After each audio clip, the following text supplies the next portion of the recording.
اچھا وہ سب صف میں فاصلہ رکھنا، ایک یہ بھی فتاوی بھی اس پر آئے ہیں اور اس کو پھر رد بھی کیا گیا بعد میں.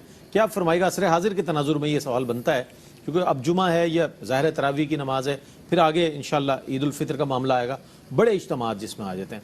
تو اس حوالے سے فرمائے گا اگر یہ فاصلہ نہ رکھا جائے تو یا رکھا جائے، کیا شرعی حکم کیا ہے اس پر؟ دیکھیں اس میں دونوں چیزیں ہیں. پہلی بات تو یہ کہ جہاں پر قانوناً SOPs کا لحاظ رکھنا لازم ہے، جیسے UAE میں آپ چلے جائیں، سعودی عرب میں چلے جائیں، طواف کے اندر بھی آپ دیکھیں کر رہے ہیں، تو وہاں تو پھر یہ کر ہی نہیں سکتے نا. آپ قانون کے خلاف جائیں گے، اپنے آپ کو مقام ذلت پر پیش کریں گے، یہ غلط ہوگا. وہاں پہ SOPs کا لحاظ رکھنا ہوگا.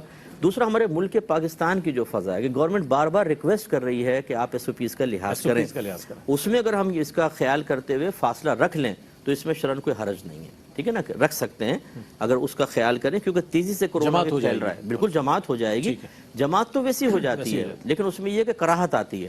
اگر گیپ کر کے کریں تو کراہت آتی ہے. لوگوں میں کراہت میں نے دیکھی ہے، مفتی صاحب بھی ذرا کٹتے ہیں اور وہ دوسرا اگر کوئی قریب آنے لگے تو دور ہٹ جاتے ہیں. یہ جو جی وہی بات ہے کہ اگر اس طرح کی صورتحال ہے تو اس کو بالکل کر سکتے ہیں، اس میں کراہت نہیں رہے گی.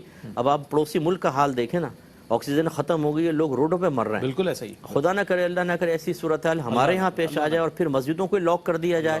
اس سے کہیں زیادہ بہتر ہے احتیاط کرنا. ہاں، اور اگر کوئی نہیں کرتا بہرحال تو پھر وہ شرعی لحاظ سے قابل گرفت تو نہیں ہے، کیونکہ ابھی قانونی اعتبار سے سختی نہیں ہے اس کے اوپر، لیکن اگر کر لیں تو اچھا ہے. اللہ تعالیٰ ہمارے ملک و قوم کو اس وبا سے محفوظ فرمائے، ہم سب کو، اور اس افریت سے اللہ تعالیٰ ہم سب کو محفوظ فرمائے.